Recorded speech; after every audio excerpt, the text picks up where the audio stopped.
अभी क्वेश्चन है, determine the osmotic pressure of A solution prepared by dissolving 25 mg of K2SO4 in 2 liters of water at 25 degrees Celsius, assuming that it is a completely dissociated.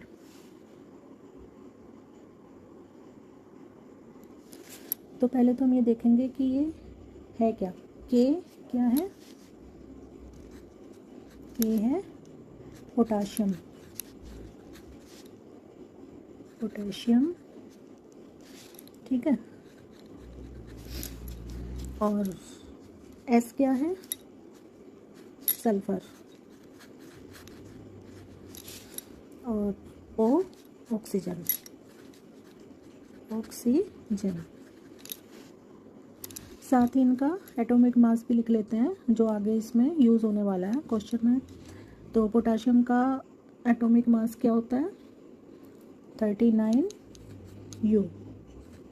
और sulphur का atomic mass क्या होता है? 32 U। और oxygen का atomic mass क्या होता है? 16 U। ठीक है।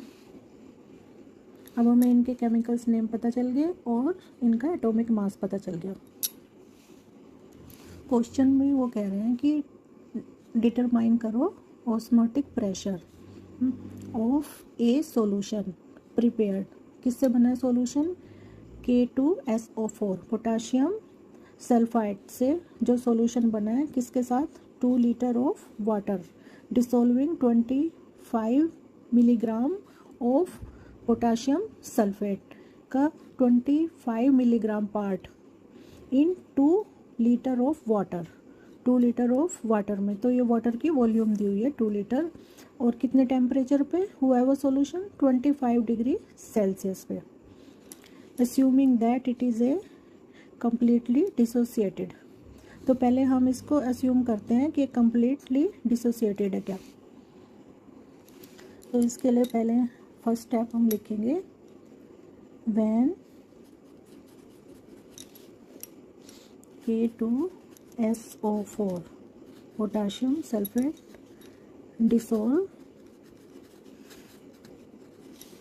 dissolved in water K plus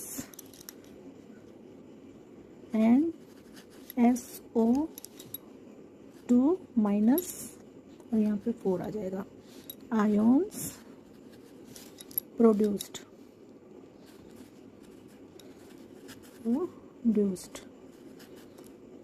मतलब जब हमने पोटाशियम सल्फेट को पानी में डिसोल्व किया तो एक आयोन तो यहाँ पे लगा पोटाशियम पे, ठीक है, पॉजिटिव आयोन, और 2 नेगेटिव आयोन्स किस पे लगे? यहाँ पे ऑक्सीजन पे, ठीक है। तो हम इसको ऐसे लिख सकते हैं, K2SO4 rises to K positive ion यहाँ पे लगा है, प्लस SO2 नेगेटिव आयोन यहाँ पे लगे हैं। तो कितने आयोन्स हो गए? 2 और 3। टोटल आयोन्स हो गए 2 और 3। तो आयोन्स हो गए 3। तो इस क्वेश्चन का ये हमारा फर्स्ट स्टेप हो गया। अब सेकंड स्टेप में क्या करना है? सेकंड स्टेप में जो गिवन है ना क्वेश्चन में, जो वैल्यूज़, वो लिखना है, ठीक है। तो गिवन क्या है क्वेश्चन में? गिवन है amount of 25 mg of K2SO4, मतलब पोटाशियम सल्फेट का जो अमाउंट डिसॉल्विंग हो 25 mg दिया हुआ है, और वाटर की वॉल्यूम दी हुई है 2 लीटर ऑफ वाटर, और टेम्परेचर दिया हुआ है 25 डिग्री सेल्सियस। तो लिख देंगे W इक्वल्स टू 25 मिलीग्राम, जो दी हुई है पोटाशियम सल्फेट का अमाउंट। अब मिलीग्राम को हम ग्राम में कन्वर्ट कर लेंगे 1000 से मल्टीप्लाई करके, तो क्या आ जाएगा 0.025 ग्राम। और वॉल्यूम दी हुई है वाटर की 2 लीटर, और टेम्परेचर दिया हुआ है 25 डिग्री सेल्सियस में दिया हुआ है, तो हम इसको केल्विन में कन्वर्ट कर लेंगे। केल्विन में जब ये टेम्परेचर सेल्सियस में दिया है तो उसको केल्विन में कन्वर्ट करने के लिए हम क्या करेंगे 273 से प्लस कर देंगे, तो आ जाएगा 298, ठीक है, केल्विन। तो ये आ गया केल्विन में।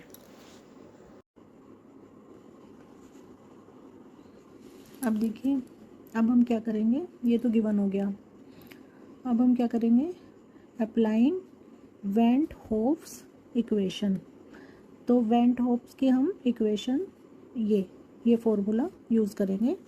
इसमें ये क्या है, किसका सिंबल है, ऑस्मोटिक प्रेशर का, और आई क्या हो गया टोटल आयोन्स जो हमारे 3 आए थे, और सी क्या हो गया मोलर कंसंट्रेशन ऑफ सल्फेट, मतलब मोलरिटी टोटल, हाँ, इसकी पोटाशियम सल्फेट की।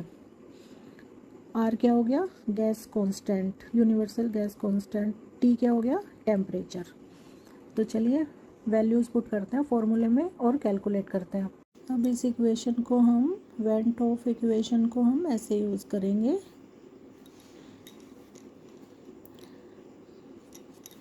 तो आई तो हो गया हमारा टोटल नंबर ऑफ आयोन्स जो हमने निकाले थे, कितने निकाले थे 3, और डब्ल्यू भी हो गया हमारा मास ऑफ पोटाशियम सल्फेट जो क्वेश्चन में दिया हुआ है। कितना हमने उसको मिलीग्राम को ग्राम में कर लिया था ना, मास को 0.025, और आर हो गया हमारा यूनिवर्सल गैस कांस्टेंट, टी हो गया टेम्परेचर, और एम बी हमें अभी नहीं मिला है, एम बी है molar mass of potassium sulphate, और वी वॉल्यूम उसमें दी हुई है वाटर की 2 लीटर। तो इनकी तो जो हमारे पास है वैल्यूज़ वो तो लिख देते हैं हम।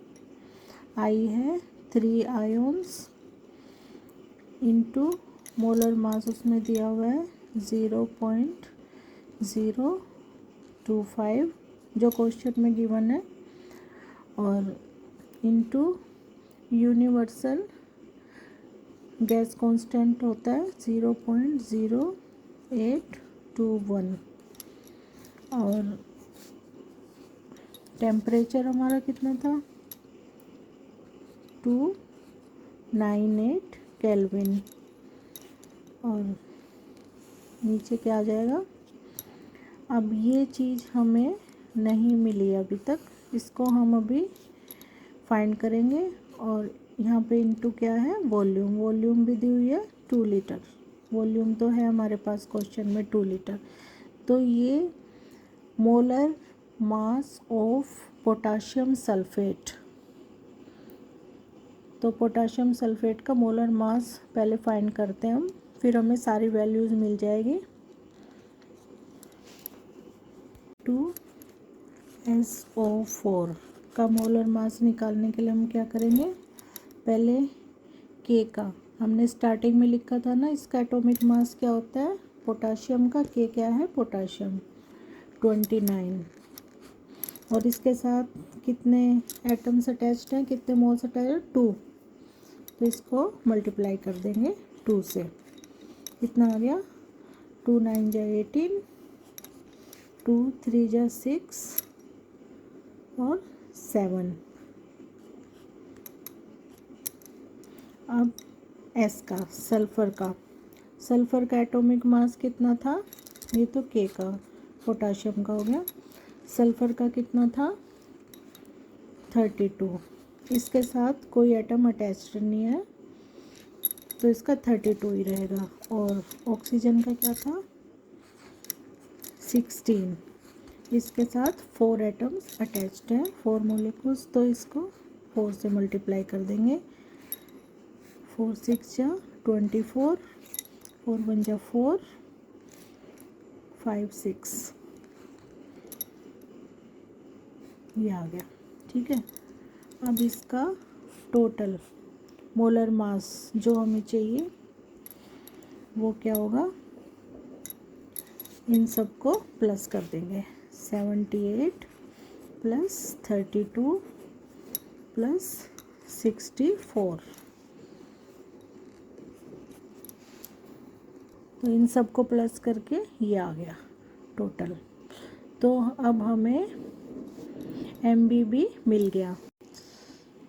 तो MBB हमने फाइंड कर लिया है, MB हमें मिल गया है 174।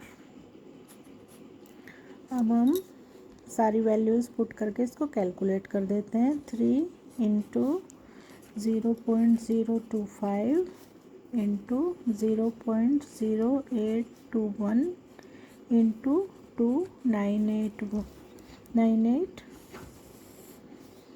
174 इंटू 2। अब इसको कैलकुलेट कैसे करेंगे, देखो ये पॉइंट हटा के 1 2 3 4 नीचे 4 0 आ गई, तो 3 0 से 4 0 ले ली हमने, ये पॉइंट हटा दिया यहाँ से क्योंकि 4 डिजिट है 1 2 3 4। तो अब हम क्या करेंगे, यहाँ पे भी पॉइंट है 3 डिजिट है 1 2 3 मीन्स 3 0 है, तो 3 0 से ये कैंसिल पॉइंट।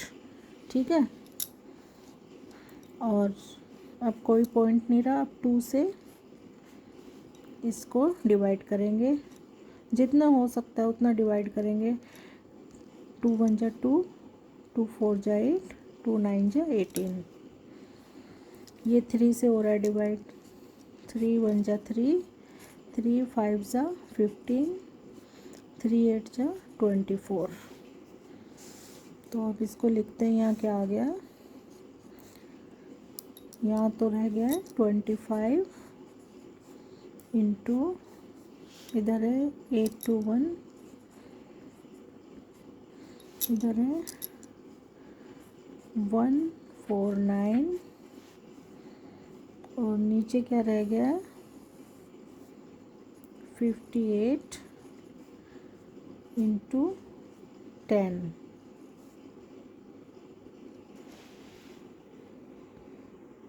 अभी भी ये 5 से डिवाइड हो रहा है, 5 5 जा 25, 5 2 जा 10। जितना भी हम डिवाइड कर सकते हैं, जितनी छोटी वो हो जाए कैलकुलेशन उतना अच्छा है। तो देखते रहते हैं कि कितना डिवाइड हो सकता है, कि हमें कम से कम टाइम लगे कैलकुलेट करने में। अब ये आ गया है, अब हम क्या करेंगे, पहले हम 58 से इसको डिवाइड कर लेंगे। 58 से पहले हम इसको डिवाइड कर लेते हैं।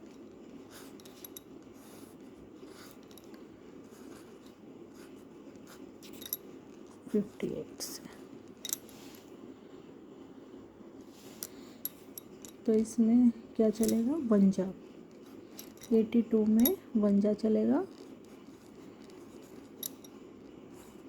आप डिवाइड करोगे तो ट्राई करके देख लेना। यहाँ गया 4, यहाँ गया 2 1, तो यहाँ अब क्या चलेगा इसमें 4 2 32, यहाँ आ गया 9, और अब हमें पॉइंट लगाना पड़ेगा आगे डिवाइड करने के लिए, ज़ीरो लेने के लिए। तो फिर 1 जा चलेगा इसमें, 58 1 जा, अब इधर आ गया 2 और इधर आ गया 3। अब पॉइंट तो है ही, एक और ज़ीरो ले लेते हैं यहाँ पे। तो अब क्या यूज़ होगा इसमें, 5।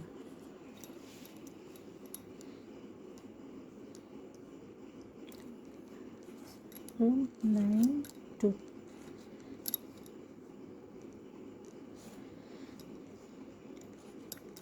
तो पॉइंट के बाद हम 2 डिजिट तक और 3 डिजिट तक निकाल सकते हैं, ठीक है।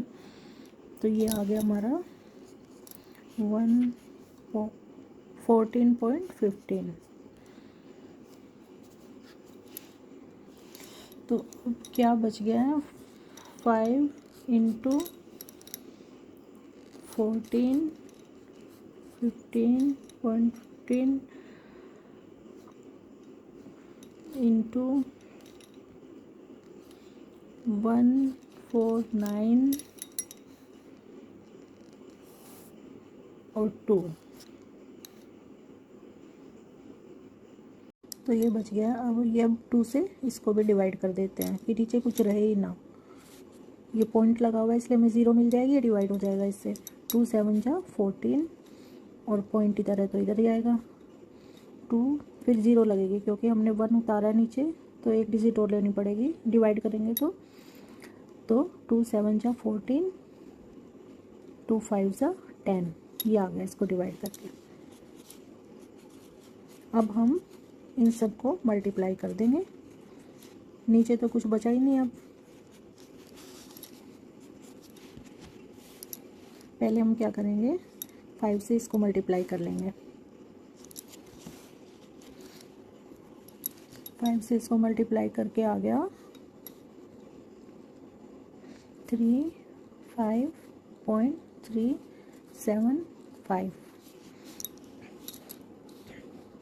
अब इसको, इन दोनों को मल्टीप्लाई करके ये आ गया, और इसको मल्टीप्लाई करेंगे 149 से।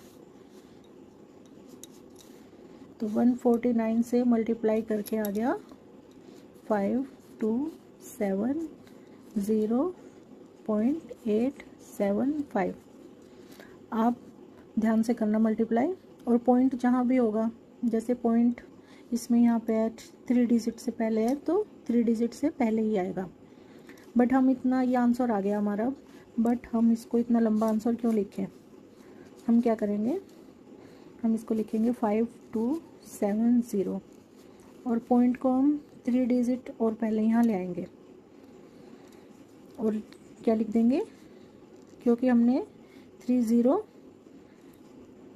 माइनस किया तो हम क्या लिखेंगे 10 की पावर -3। तो ये आ गया हमारा आंसर। इसको लिख देंगे हम ATM में, ऑस्मोटिक प्रेशर ही तो पूछा था, तो ये हमारा आंसर आ गया। कैलकुलेशन का ही चक्कर है, बस कैलकुलेशन थोड़ा ध्यान से करना।